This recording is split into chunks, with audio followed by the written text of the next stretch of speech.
আপনি যদি কারো প্রতি রাগ হিংসা রাখেন, ক্ষোভ রাখেন, আপনার রাতের ঘুমটা টেনশনের হবে, আপনার মনটা ভারী হয়ে যাবে। আর আপনি যদি মন না চাইলেও আল্লাহর খুশির জন্য একবারও যদি মন থেকে বলেন যা তোরে মাফ করে দিলাম, আল্লাহর দিকে তাকায় মাফ করে দিলাম, সাথে সাথে দেখবেন আপনার মনও হালকা হয়েছে, ব্রেনও রিল্যাক্স হয়েছে। আপনার সে মাফ করাটা যদি রবের দরবারে পছন্দ হয়, রব বলবে যে তুই সামান্য আমার সৃষ্টি হয়ে যদি এই বান্দাকে মাফ করে দিতে পারোস, আমি রহমান হয়ে কেন পারবো না? আমি আল্লাহ তোকে মাফ করে দিলাম। এটার নাম কি? জোরে বলেন, এটার নাম কি? যেমন একটা হাদিস সবারই জানা, শুধু স্মরণ করাই দিচ্ছি। নবী রাহমাতুল্লিল আলামিন বলছেন, হাসরের ময়দানে এমন কিছু বান্দা হবে যাদেরকে আল্লাহ তাআলা হিসাবটা সবার সামনে নিবে না। তারা বিচারে যাওয়ার সাথে সাথেই আল্লাহ তাদের চতুর্দিকে রহমতের একটা পর্দা তুলে দিবেন। আর একটু জোরে বলি, যেই সেই জায়গায় থাকবে সৌভাগ্যবান সে ব্যক্তি। ওই পর্দার ভিতরে বান্দাকে ঢুকিয়ে সবার চোখ থেকে আড়াল করে ফেলবে আল্লাহ তাকে।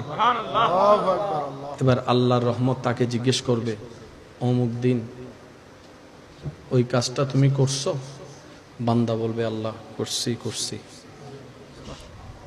ওই গুনাহটা তুমি করছো? আল্লাহ করছি।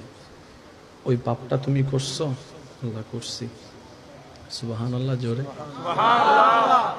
তুমি এই দিনে এতটা বাজে এই গুনাহটা করছো? বান্দা বলবে আল্লাহ করছি। সব আল্লাহ জিজ্ঞেস করবে, সে সব স্বীকার করবে। সাক্ষী শেষ, এবার রায় দেওয়ার পালা।